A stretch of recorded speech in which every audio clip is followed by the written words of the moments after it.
Hello and welcome back to the Easy English Podcast, the show that helps you speak English with more confidence, more fluency, and way less stress. I'm James. And I'm Anna. Whether you're commuting to work, cooking dinner, or just chilling out, we're so happy you've decided to learn with us today. Today's episode is all about those little, powerful phrases that native speakers use all the time to react naturally in conversations. The stuff that makes you sound like you're not just speaking English, but living it. Exactly. We're talking about the phrases you use when you're shocked, when you're excited, when you agree strongly, or when you just don't really care about something. They're the secret sauce for sounding authentic. So, here's our plan. First, you'll listen to a completely natural conversation between two old friends, Emma and Liam. Just listen and try to enjoy the flow. Don't worry about catching every single word. Then, we'll jump back in and break it all down for you.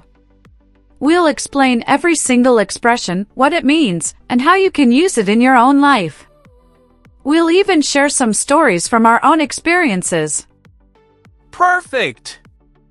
So, get comfortable, relax those ears, and let's listen to Emma and Liam catch up at a local park.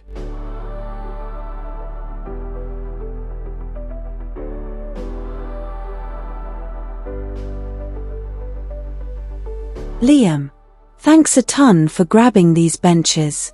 This place is a zoo today. Tell me about it. The weather is just too good to stay inside. So, what's new? Last time we talked, you were about to hear back about that apartment you loved. It wasn't in the cards. The owner decided to sell it instead of renting. I was pretty disappointed. What a bummer. But you know, something even better will pop up, it always does. Hey, while we're on the subject of plans, you're still coming to my birthday barbecue on Saturday, right? You bet I am. I've already got the potato salad ready. Would it be okay if I brought my cousin? She's in town unexpectedly. The more, the merrier. Seriously, please do. Hey, speaking of unexpected things, you will not believe who I bumped into at the cinema last night. Who? Our old soccer coach, Mr. Davies. I haven't seen him since we were teenagers. He was there watching the new action movie. You bet I am. I've already got the potato salad ready. Would it be okay if I brought my cousin?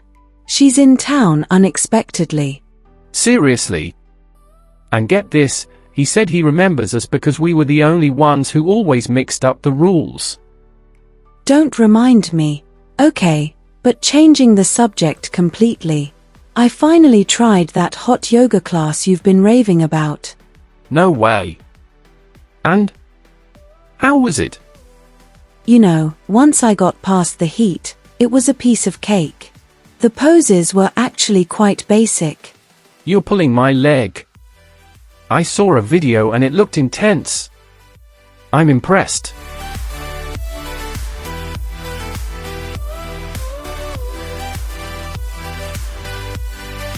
Okay, how fun was that? I love how natural Emma and Liam sound together. Their conversation was just packed with the kind of English you hear in real life. It really was! And like we promised, we're going to break down every single one of those juicy expressions they used. The goal is to make them yours, so you can sound just as natural. Absolutely. So, let's kick things off with the first phrase Emma used when her apartment fell through. She said, "It wasn't in the cards." James, what does that really mean? Great place to start! "It wasn't in the cards" is a fantastic, visual way to say that something wasn't meant to be, or it simply wasn't destined to happen. We use it when we're a little disappointed, but we're accepting it calmly. It's like fate had a different plan.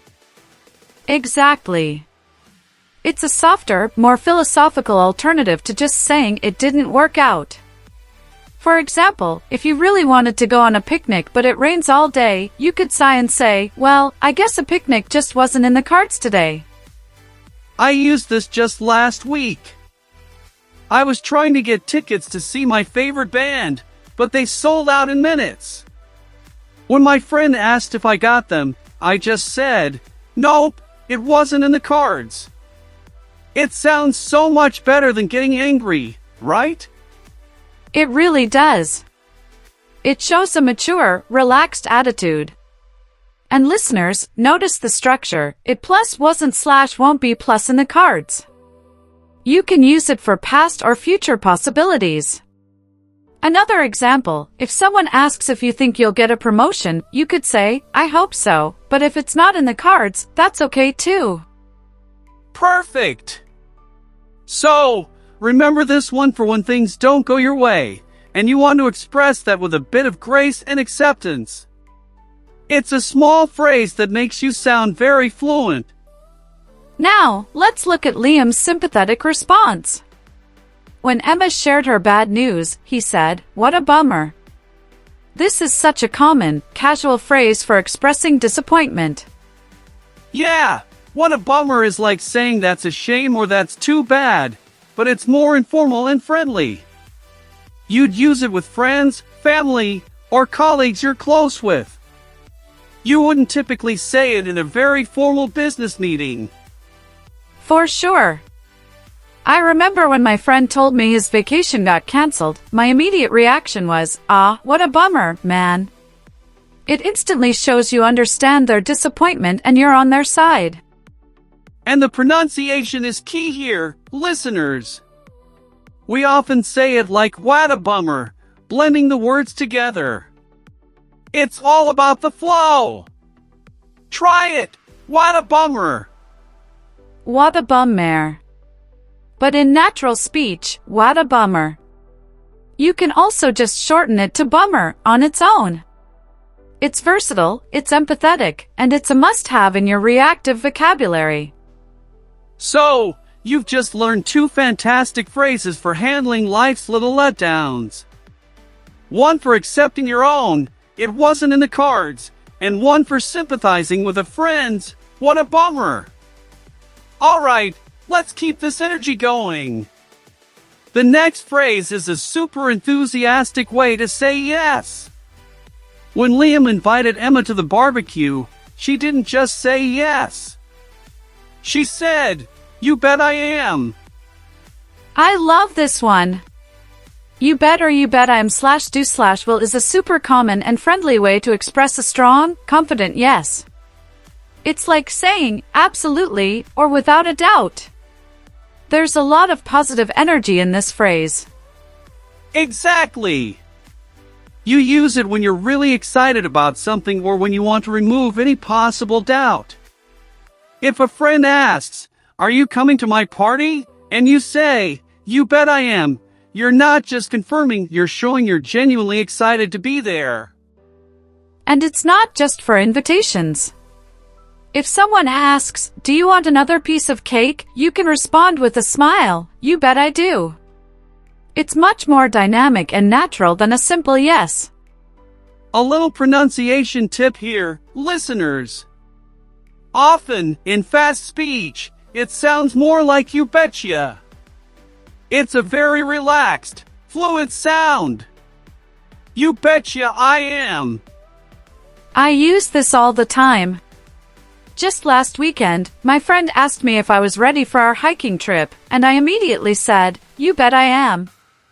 It instantly communicates your eagerness. So, start using this to make your agreements sound more native and heartfelt. Fantastic!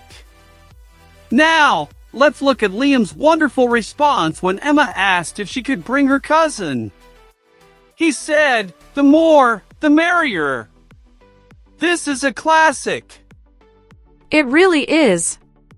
The more, the merrier is a warm, welcoming phrase that means a situation becomes more fun and enjoyable as more people join.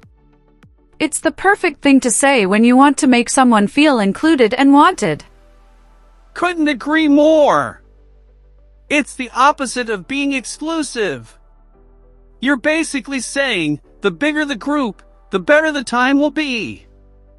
I use this all the time when planning get-togethers.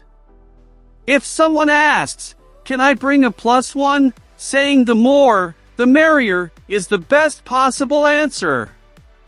And it's not just for parties. Let's say you're working on a group project and someone new wants to join the team. You can say, sure, the more, the merrier. It shows you're a team player and you value collaboration. The structure is fixed, which makes it easy to remember. It's always the more, the merrier. You don't change the words.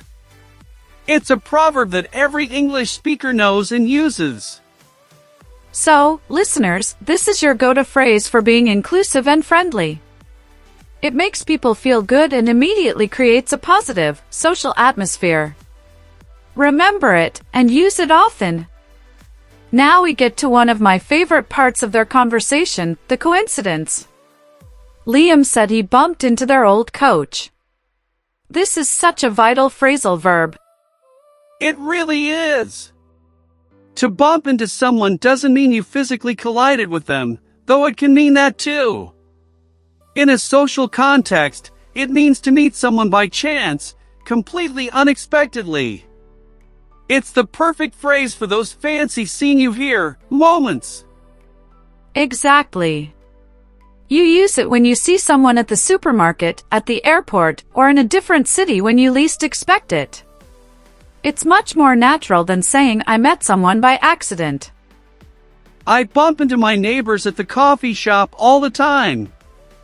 It's always a nice little surprise. The structure is simple. Subject plus bump into plus person. I bumped into Maria. He bumped into his teacher. And it's not just for people you know well. You could bump into an old colleague, a friend from school, or even a celebrity. It's all about the unexpected encounter. Now, let's look at Emma's fantastic reaction to this news. She didn't just say, really? She used a very common, very native expression, get out of here. I love this one. Now, listeners, don't take this literally. When we say get out of here, as a reaction, we are not telling the person to leave. It's an expression of total disbelief and surprise, usually in a positive or shocked way. Right! It's like saying no way, or you're kidding me, but it often has a more playful, excited energy. When Liam said he saw their old coach, Emma was so shocked that get out of here was the natural outburst. You have to be careful with your tone here. If you say it with a smile and excitement, it's friendly. If you said it with an angry face, it could be taken as a real command to leave. So, context and tone are everything. A great example from my life. My friend told me he won the lottery. Not the big one, but a small prize. And my immediate reaction was, get out of here. That's amazing. It's a way of sharing in the surprise. And just like you bet, this one often gets shortened and blended in casual speech. It often sounds like get outta here. Try it. It's a fun one to say and really makes you sound like a natural. So, to recap, you've now got bump into for those chance meetings and get out of here for when you're beautifully shocked by some news. 2 more tools for your fluency toolbox. So, after Emma expressed her shock with get out of here, she followed it up with another classic, it's a small world. This is the perfect phrase to cap off a story about a chance encounter. It really is. It's a small world is what we say when a coincidence makes the world feel tiny and interconnected. It's that feeling of surprise and wonder when you discover an unexpected connection with someone or something. Think about it. You're on vacation in another country and you meet someone from your hometown. What's the first thing you both say? It's a small world. It's a universal human reaction to these moments. The pronunciation is straightforward, but remember the contraction. It's a small world, not it is a small world. That makes it sound more natural. I remember once I was in a tiny bookshop in Tokyo and I met a university classmate. We both just looked at each other and said, "It's a small world." That's amazing. And it doesn't have to be about people. If you find out your new colleague and you went to the same summer camp as kids, you can turn to them and say, "It's a small world, isn't it?" It's a fantastic conversation starter and a way to build instant rapport. Now, let's switch gears to Emma's next reaction. When Liam reminded her about mixing up the soccer rules, she laughed and said, "Don't remind me." This is a really useful and playful expression. Yes. Don't remind me is what you say when someone mentions something you'd rather forget, usually because it's embarrassing, unpleasant, or a bit painful to think about. But you say it in a light-hearted, joking way, not in an angry way. Exactly. It's like a good-natured groan. If your friend says, "Remember the time you spilled coffee all over your boss?" you'd probably laugh and say, "Oh, don't remind me." You're acknowledging the memory but also saying you're slightly embarrassed by it. I use this all the time when someone brings up an early morning meeting I have. Ugh, don't remind me, I need my beauty sleep. It's a very human and relatable reaction. Just be sure to use it for minor, non-serious things. The tone is key, it should be humorous, not genuinely upset. Great point, Anna. So, we've got "it's a small world" for happy coincidences and "don't remind me" for those playfully awkward memories. Two more expressions that add a lot of color and personality to your English. Now, let's get into a phrase that's all about making things sound easy. When Emma described her hot yoga class, she said, "It was a piece of cake." James, I think this is one of the first idioms many learners ever hear. It really is, and for good reason. "It's a piece of cake" is a classic and fun way to say that something was incredibly easy, with no effort at all. It paints a picture of something as simple and enjoyable as eating a slice of cake. Exactly. You use it after you've done something that you or others thought might be difficult, but it turned out to be simple. For example, if you take a test that you studied hard for and find the questions very easy, you can walk out and say, "That was a piece of cake." A quick pronunciation tip. We often say it very fluidly, like "a piece of cake." I used this just yesterday. My friend was worried about assembling a new desk, but when I helped him, it only took 10 minutes. I turned to him and said, "See? A piece of cake." Perfect example. It's a confident, reassuring phrase. You can also use it to encourage someone. If your friend is nervous about a job interview, you can say, "You're prepared. It'll be a piece of cake." It's a great confidence booster. Now, let's look at Liam's reaction to Emma's story. He was skeptical and said, "You're pulling my leg." This is a wonderful, playful idiom that our listeners will love. I love this one. "You're pulling my leg" means you're joking with me or you're teasing me. It's a friendly, informal way to say you think someone is not telling the whole truth and is instead playing a gentle joke on you. The image is old-fashioned, like someone literally pulling your leg to make you fall over as a prank, but the meaning is very much alive today. You use it when a friend tells you something that seems too surprising, amazing, or hard to believe. For instance, if your friend says, "I just had dinner with a movie star," your first reaction might be a smile and, "Yeah, right. You're pulling my leg." It's less accusatory than saying you're lying and much more playful. The tone is crucial here. You say it with a smile or a laugh. It's all in good fun. I said this to my nephew when he told me he cleaned his room without being asked.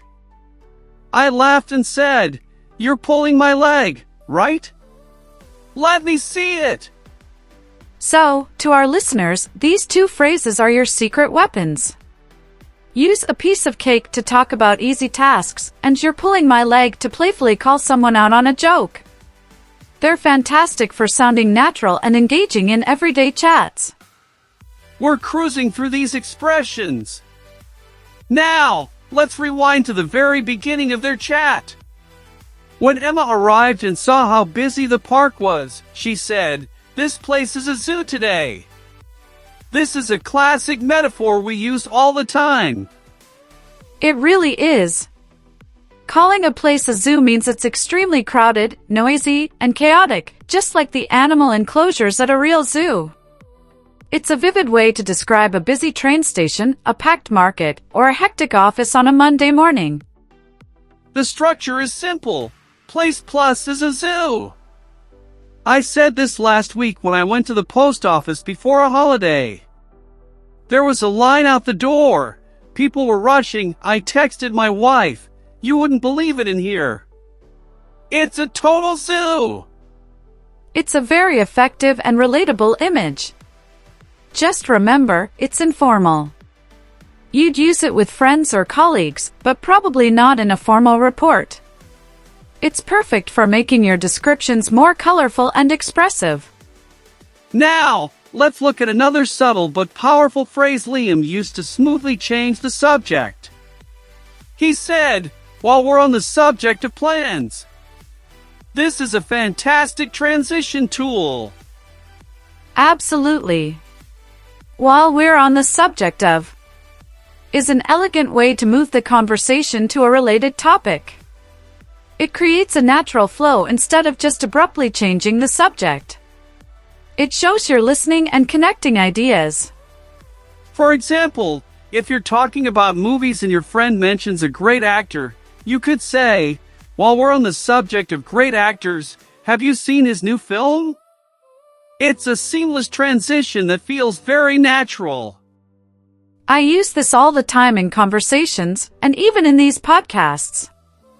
It helps structure your thoughts and guides the discussion smoothly. It's a small sign of a very fluent speaker.